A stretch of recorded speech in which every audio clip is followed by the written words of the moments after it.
आप सभी को नमस्कार। जैसा कि आप सबको पता है कि हरियाणा प्रदेश में एक बड़ा ऐतिहासिक फैसला माननीय मुख्यमंत्री नायब सैनी जी ने लिया है। वंचित अनुसूचित जाति समाज के लिए आज का दिन किसी दीपावली के त्यौहार से कम नहीं है, क्योंकि लंबे समय से एक अनुसूचित वंचित जाति की एक मांग रही है।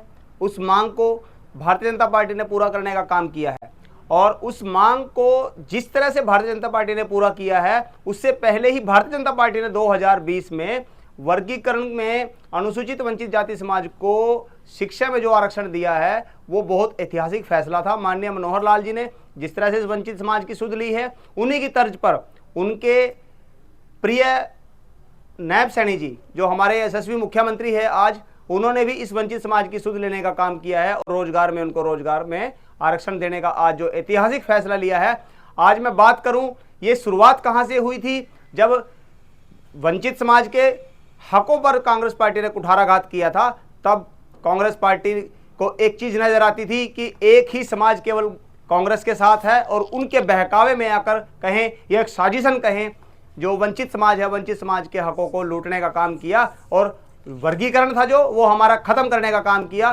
तो आज मैं उस पल को याद करना चाहूंगा, उसकी स्मृति में आज हम एक बात भी करेंगे, क्योंकि सबको पता होना चाहिए कि वंचित समाज के साथ जो कुठाराघात हुआ था वो कैसे हुआ था, और उसके बाद जो लड़ाई लड़ी, वो लड़ाई लड़ने के लिए कौन आदमी सबसे पहले आए थे। मैं बात करूं 2005-06 के आसपास, जब ये वर्गीकरण का हमारा जो आरक्षण था वो तोड़ दिया गया था, तब पूर्व विधायक अखिल भारतीय वाल्मीकि महासभा के राष्ट्रीय अध्यक्ष चौधरी बंताराम वाल्मीकि जी, जो बहुत ही शिद्दत के साथ पूरे प्रदेश में इन्होंने न्याय यात्रा निकाली और इस वंचित समाज के हकों की लड़ाई लड़ने का काम किया। एससी वर्ग ए की लड़ाई लड़ने के लिए 3 बार इन्होंने प्रदेश स्तर पर यात्राएं की। आज ये हमारा भी सौभाग्य है कि हम आज चौधरी साहब की शरण में आए हैं, चौधरी साहब का मुंह मिठा कराने आए हैं, क्योंकि इनकी जो त्याग और तपस्या, इनकी तपस्या आज चरितार्थ हुई है। इनको आज बड़े सही मायने में वंचित समाज को न्याय मिला है। तो चौधरी साहब का हम सबकी तरफ से स्वागत करते हैं, अभिनंदन करते हैं, और चौधरी साहब से जानना चाहेंगे कि चौधरी साहब जी, किस तरह से ये सफर रहा है आपका,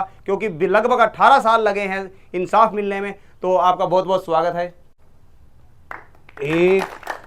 1 अगस्त जो सुप्रीम कोर्ट का जो ये फैसला आया है, उस फैसले से आदरणीय स्वर्गीय महात्मा गांधी, बाबा साहब भीमराव डॉक्टर अम्बेडकर, पंडित दीनदयाल उपाध्याय की सोच को सुप्रीम कोर्ट ने पूरा किया है, और उनकी आत्मा को ये एक सच्ची श्रद्धांजलि है। उनका मानना था कि लास्ट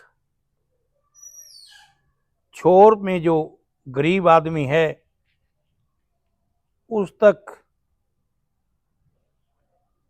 सरकार की उपलब्धियों का लाभ पहुंचना चाहिए। आज सही मायनों में महात्मा गांधी का, बाबा साहब भीमराव डॉक्टर अम्बेडकर का, पंडित दीनदयाल उपाध्याय का ये आत्मा को शांति मिली है, उनका स्वप्न पूरा हुआ है। उसके साथ साथ जो इसमें जो लगे हुए थे, भारतीय जनता पार्टी की एक सोच, नरेंद्र भाई मोदी की सोच, और त्याग मूर्ति माननीय पूर्व मुख्यमंत्री मनोहर लाल खट्टर की सोच, जो आज भारत केंद्रीय मंत्री है भारत सरकार में, और नायब सिंह सैनी जो हरियाणा प्रदेश के मुख्यमंत्री हैं, उनकी सोच का ये परिमाण है, जिन्होंने प्रमाणित करके एक अच्छा निचोड़ करके और सुप्रीम कोर्ट के फैसले को जो अमली जामा पहनाने का जो काम किया है और उस फैसले को उस कैबिनेट में पास करके केंद्र में इसको भेजा है, चुनाव आयोग को भेजा है। हम हरियाणा सरकार का, माननीय नायब सैनी का, माननीय मनोहर लाल जी खट्टर का और भारत में, हिंदुस्तान में जो प्रधानमंत्री है माननीय नरेंद्र मोदी का बहुत बड़ा आभार व्यक्त करते हैं, स्वागत करते हैं। हम आज ब्लॉक ए में जो 46 जाति आते हैं और 46 जातियों में मेजर जातियां वाल्मीकि जाति, धाणक जाति और बाजीगर जाति और सेंसी जाति आती हैं। बाकी और कुंजबन, बादी और बागड़ी, लोहार, ये सभी इन जातियों में आते हैं। इन जातियों का 50% केवल और केवल तादाद में वाल्मीकि जाति आती है।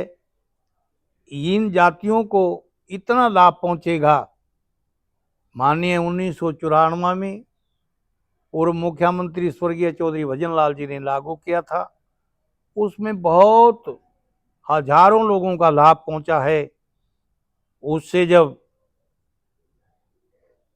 2005 में माननीय चौधरी भूपिंदर सिंह हुड्डा सत्ता में आए, आते ही इस एबी को खत्म करने का काम किया। अगर कोई दुश्मन इस दलित समाज का है, उस पार्टी का नाम है कांग्रेस पार्टी। उसने आते ही ना जाने किसके कहने पे, किसके प्रेशर में आकर के इस एबी को खत्म करने का काम किया। उससे बहुत बड़ा इन 46 जातियों का बहुत बड़ा नुकसान हुआ। और आज सुप्रीम कोर्ट ने ये सोच करके कि जो कोई अपंग होता है, कोई कमजोर होता है, कोई पिछड़ जाता है, इसमें आरक्षण में वो नहीं दिया है। इसमें इस आरक्षण में ये सोच के दिया है कि जो इनमें गरीब आदमी है, जो इसमें अपंग आदमी है, जो इससे वंचित रह जाता है, वो ये सोच करके उस फैसले को जो है ना चेंज करके फैसला दिया है। हम सुप्रीम कोर्ट का भी आभार व्यक्त करते हैं, स्वागत करते हैं कि जिन्होंने इस फैसले को अमली जामा पहनाने का काम किया है। और सबसे ज़्यादा हरियाणा सरकार का आभार व्यक्त करते हैं कि जिन्होंने इसको सुप्रीम कोर्ट के फैसले को जो है ना अमली जामा पहनाने का कार्य किया है। मैं बी क्लास के भाइयों को अपनी ओर से एक बात कहना चाहता हूँ कि 2 भाई हैं, एक छोटा बड़ा भाई है, दोनों आपस में बड़े प्यारे होते हैं। एक दोनों भाइयों के सामने 10 रोटी रखी हैं और 5 रोटी उसका फर्ज है कि दूसरे भाई को देनी चाहिए। तो लेकिन वो भाई अगर 5 रोटी देने की बजाय 10 की 10 रोटी खाने की बात करता है, वो उसका ठीक नहीं, समझदारी की बात नहीं है। आज मैं जो बी क्लास में चमार जाति के लोग, रैगड़ जाति के लोग, रविदासी जाति के लोग, रामदासी जाति के लोग, इस करके जो 8-10 जातियां जो इसमें आती हैं, मैं बी क्लास के जो बड़े भाई हैं उनको बड़े प्यार के साथ, बड़े अदब के साथ, वो हमारे बड़े भाई हैं। अगर हमारे 10 रोटी में से अगर 5 रोटी इन छोटे भाइयों को मिल जाती है, तो मैं ये अपील करूंगा कि उन्होंने बड़े संयम को ना खो करके बड़े संयम में बंद करके रहना चाहिए। उन्होंने खुशी होनी चाहिए कि भी हमारे छोटे भाइयों को ये मिल गया है। सुप्रीम कोर्ट ने जो फैसला किया है, सुप्रीम कोर्ट एक बहुत बड़ी सुप्रीमो पावर है, इस करके उसका नाम सुप्रीम कोर्ट रखा गया है। सुप्रीम कोर्ट के फैसले को उन्होंने भी धन्यवाद करना चाहिए कि आज छोटे भाइयों को अगर 5 रोटी हमारे पास से लेकर के इनको दे दी है, तो उन्होंने इस बात को भी अच्छा समझना चाहिए। लेकिन एक बात मैं जरूर कहूँगा, अगर आज दूसरे लोग भी इस फिराक में हैं कि दोनों भाई एससी समाज में थे, अगर एससी समाज आपस में बिखरता है तो हमारी जो आना की भी सोच पूरी हो जाएगी, लेकिन इसका रिजल्ट बहुत बड़ा गंभीर हो सकता है। जैसे छोटे बड़े भाई अगर अलग चले गए तो नुकसान होगा। मैं बड़े भाइयों को, अपने चमार भाइयों को, रामदासी भाइयों को, रविदास भाइयों को और जो इसमें आते हैं दूसरे भी भाइयों को भी मैं अपील करूंगा कि जो छोटे भाइयों को जो मिला है उन्होंने छाती का लगा करके अपने बड़ी दरिया दिली दिखानी चाहिए, ताकि आने वाले समय में दोनों बरादरी अलग थलग हो गई तो दोनों बरादरियों को, दोनों वर्गों को बहुत बड़ा नुकसान होगा, दोनों भाइयों को बहुत बड़ा नुकसान होगा। और इस नुकसान को ना आगे करते हुए इन्होंने एक प्लेटफार्म पे होकर के दरिया दिली दिखा करके इस फैसले को जो है ना बहुत बड़ा फैसला मान लेना चाहिए। ये मेरी अपील है और मैं सभी से कहूँगा कि संयम में बंद करके इस फैसले को सबने मान लेना चाहिए। ये मेरा मानना ऐसा है। तो आज चौधरी साहब हम आपसे पूछना चाहेंगे कि जो ये समोरा गांव से यात्रा शुरू हुई, इसके बारे में आपका क्या अनुभव रहा? क्योंकि इससे पूर्व में आपने 3 यात्राएं जो अनुसूचित जाति समाज के लिए की हैं, उन 3 यात्राओं से जो प्रेरणा लेकर ये फाइनल यात्रा हुई है और इस यात्रा में एक ऐसा डिसीजन लिया, गांव समोरा जो है वो इंद्री विधानसभा के अंतर्गत आता है और माननीय मुख्यमंत्री नायब सैनी जी की जन आशीर्वाद रैली भी इत्तेफाक से समोरा के नजदीक रही है। 9-10 किलोमीटर का फासला समोरा से रहा है इंद्री का, और वहां के लोगों ने जोश दिखाया, पूरी करनाल की टीम को इकट्ठा किया, ऐसे बुद्धिजीवियों को साथ जोड़ा। और उसमें ये मुझे बताते हुए बड़ी फक्र की बात है कि जो आपकी उस यात्रा में शामिल रहे हैं, पहले यात्रा में, दूसरी और तीसरी यात्रा में जो साथ रहे हैं, वो साथी इस यात्रा में भी साथ रहे हैं। मैं ये जो समौरा गांव से जो पैदल यात्रा गई है, समझदार कुक, समझदार महिला एक चावल देख कर के, पकते हुए चावल को, पकते हुए सब्जी को, पकते हुए खाने को थोड़ा सा उससे चम्मच से निकाल करके देखती है कि ये कच्चा, ये पक्का है। माननीय मुख्यमंत्री ने ये अंदाजा लगाया है कि जिस तरीके से समौरा से ये पैदल यात्रा गई है, 46 जातियां जो इसमें आती हैं ब्लॉक ए में, ये पैदल चल रहे हैं, उससे अंदाजा लगाया है कि सभी लोगों में त्राई त्राई मची हुई है। और इनके प्रैक्टिकली बात को देखते हुए तो मुख्यमंत्री जी प्रभावित हुए हैं।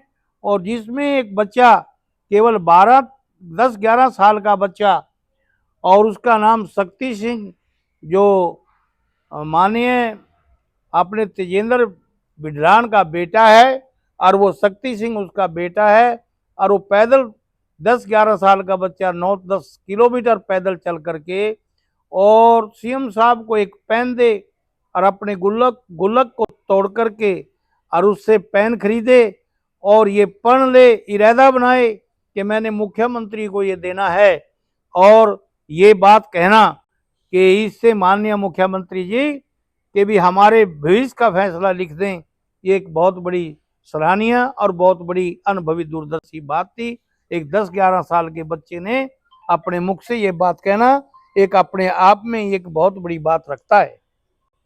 तो आज हम सब लोग चौधरी साहब से मिलने आए क्योंकि चौधरी साहब के आशीर्वाद से ही ये पैदल यात्राएं सफल हुई हैं, और आज ये स्मरण करने का दिन है। इस स्मरण में आज सबसे पहले हमने चौधरी साहब का आशीर्वाद लिया, क्योंकि चौधरी साहब ने जो 3 यात्राएं प्रदेश में की, अनुसूचित जाति समाज के लिए संघर्ष की लड़ाई लड़ी, सच मायने में इनकी जो यात्राओं का परिणाम हमें आज देखने को मिला। इसी के साथ साथ मैं आज इस वीडियो के माध्यम से हमारे प्रदेश के पूर्व मंत्री माननीय कृष्ण बेदी जी का भी आभार प्रकट करना चाहूंगा, क्योंकि कृष्ण बेदी जी के मंत्री रहते हुए और पूर्व मुख्यमंत्री मनोहर लाल जी की कैबिनेट ने जो फैसला लिया था इस अनुसूचित जाति समाज को शिक्षा में जो आरक्षण दिया था, वो भी बड़ा ऐतिहासिक फैसला रहा है।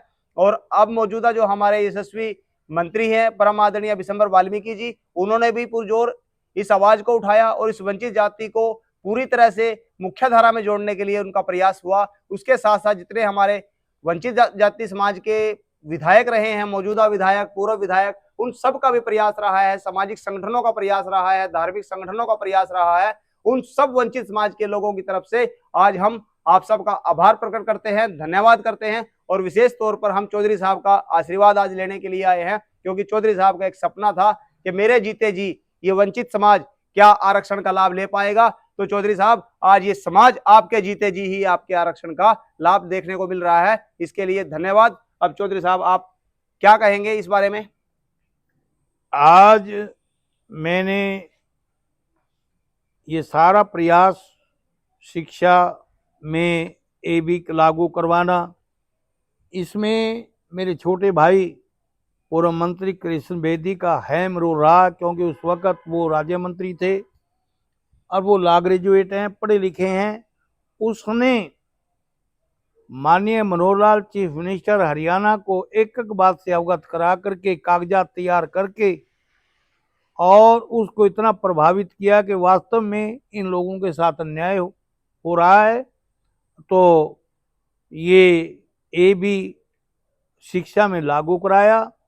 उसके साथ साथ मैं मंताराम वाल्मीकि, एक्स MLA, राष्ट्रीय अध्यक्ष अखिल भारतीय वाल्मीकि महासभा, मैंने बहुत ही 1994 के बाद 3 बार पैदल यात्राएं की हैं। मैंने माननीय प्रतिपक्ष नेता चौधरी भूपेंद्र सिंह जी हुड्डा के, उस वक्त तो मुख्यमंत्री थे, मैंने कुरुक्षेत्र टू कलोई हल्का में पैदल यात्रा लेकर के गया। और उसके बाद मैं कुरुक्षेत्र टू मटका चौक चंडीगढ़ पैदल यात्रा लेके गया।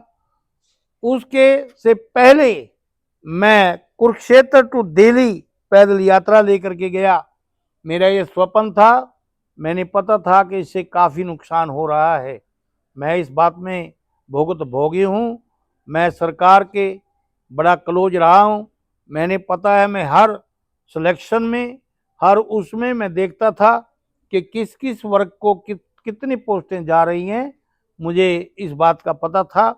और आज मैंने इस शिष्टमंडल को अपने घर पे लड्डू बांट करके एक खुशी जाहिर की है कि आज वास्तव में मिठाइयों में सबसे बड़ा खुशी का जो मिष्ठान होता है वो लड्डू होता है। और मैंने हिंदू संस्कृति को मानते हुए सबको लड्डू खिलाने का जो ये कार्य इसलिए किया कि यहाँ तो सवेरे से ही लड्डू बंट रहे हैं। अखबार के पढ़ने के बाद भी अखबार ये कैबिनेट ने फैसला लेकर के और चुनाव आयोग को लिख दिया है और ये लागू करने के लिए उनसे अपील करेंगे और वो लागू उनके कल हाथों से होगा, क्योंकि आचार संहिता के बीच में चुनाव आयोग को भेजना पड़ता है। मैं फिर दोबारा माननीय नायब सैनिक को की दरियादिली को बहुत ही अच्छा मानूंगा, अच्छा कहूँगा कि उन्होंने अपनी दरियादिली दिखा करके और ये 46 जाति जो वंचित रह गई है अपने अधिकारों से, हकों से, और उनको जो है ना कि उनके घर में एक खुशी की जो बात, जो लहर जो देखने को मिली है, इससे हम हरियाणा सरकार का, भारतीय जनता पार्टी का आभार व्यक्त करते हैं, स्वागत करते हैं, अभिवादन करते हैं, आभार व्यक्त करते हैं, स्वागत करते हैं।